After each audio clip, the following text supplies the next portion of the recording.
তোরা ভাবছিস যে কেন আমি এখনো বিয়ে থা করছি না। হ্যাঁ, কেন? আসলে আমার কল্পনায় যে মেয়েটাকে আমি ভেবে রেখেছি, সেই মেয়েটার দেখা আমি পাচ্ছি না। কিরকম মেয়ে চাস? গরিব মেয়ে, গ্রামের মেয়ে। সে গ্রাম থেকে শহরে আসবে একটা কাজের সন্ধানে। গোটা শহর জুড়ে সে কোথাও কাজ পাবে না। কাজ পাবে আমাদের বাড়িতে। বাবা খুব সিগারেট খায় আমার, চেইন স্মোকার। একদিন বাবার হার্ট অ্যাটাক হবে। ডাক্তার বলবে যে এই ভূভারতে এমন কেউ নেই যে আপনার বাবার হার্টের সার্জারি করতে পারে। তখনই সেই মেয়েটা বলবে যে আমি বড় হয়ে ডাক্তার হতে চেয়েছিলাম, কিন্তু টাকার অভাবে আমি ডাক্তারি পড়তে পারিনি। আর তখনই আমাদের বাড়ি থেকে তাকে লন্ডনে পাঠানো হবে।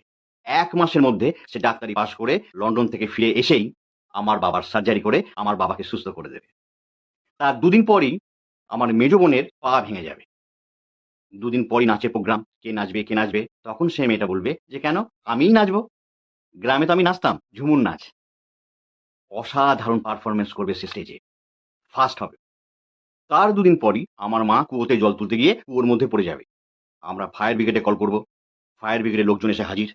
তখন সেই মেয়েটি বলবে যে, "না, আপনারা কেউ কুয়োর মধ্যে নামবেন না। আমার কোমরে দড়ি বেঁধে দিন, আমি বড় মাকে উদ্ধার করব।" এই বলে সে কোমরে দড়ি বেঁধে কুয়োর মধ্যে নেমে পড়বে। আর আমার মাকে কাঁধে করে নিয়ে উপরে উঠে আসবে। আমার মা বেঁচে যাবে। তার ২ দিন পরই রাতে আমার ছোট ভাই বাড়ি ফিরবে না। আমরা সব চিন্তা করছি। পুলিশে ফোন করব? তখনই সেই মেয়েটি বলবে যে, "না, পুলিশে ফোন করার দরকার নেই। আপনারা বাড়িতে যে ছেলেরা আছেন তারা বাড়িতেই থাকুন। আমি একা গিয়ে আপনার ভাইকে খুঁজে আনছি।" এই বলে সে বাড়ি থেকে বেরিয়ে যাবে। যখন ফিরবে তখন জানা যাবে যে ১০ জন ভিলেনকে সে কাহিল করে আমার ভাইকে বাঁচিয়ে নিয়ে এসে বাড়ি ফিরেছে। আমার ভাই বেঁচে যাবে। তার ২ দিন পরেই আমার ছোট বোনকে সাপে কামড়াবে। আমরা সবাই ডাক্তারকে ফোন করব। সেই মেয়েটি বলবে যে, "না, ডাক্তারকে ফোন করেন না। ওঝাকে ফোন করুন।" ওঝাকে ফোন করা হবে। ওঝা বাড়িতে আসবে। দেখে বলবে, "সর্বনাশ! সাপ সাধারণত ২ টো দাঁত দিয়ে কামড়ায়। কিন্তু একে যে সাপ কামড়েছে সে ৪ টে দাঁত দিয়ে কামড়েছে। আমার পক্ষে এটা সম্ভব নয়। একে একমাত্র সেই বাঁচাতে পারে যার গজদন্ত আছে ২ টো।" তখনই সেই মেয়েটি বলবে, "আরে! আমারই তো গজদন্ত আছে ২ টো। এই দেখুন।" এই বলে সে আমার বোনের পা থেকে সমস্ত বিষ টেনে বের করে আমার বোনকে বাঁচিয়ে দেবে। আর ইতিমধ্যেই আমার আর সেই মেয়েটির মধ্যে একটা প্রেমের সম্পর্ক তৈরি হয়ে গেছে।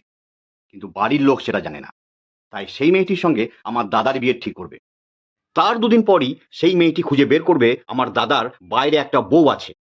শুধু তাই নয়, আমার দাদার ২ টো ছেলেমেয়েও আছে। ব্যাস, আর তো কোনো কথাই নেই। কোনো বাধাই থাকলো না। শেষ পর্যন্ত সেই মেয়েটির সঙ্গে আমার বিয়ে ঠিক হয়ে গেল।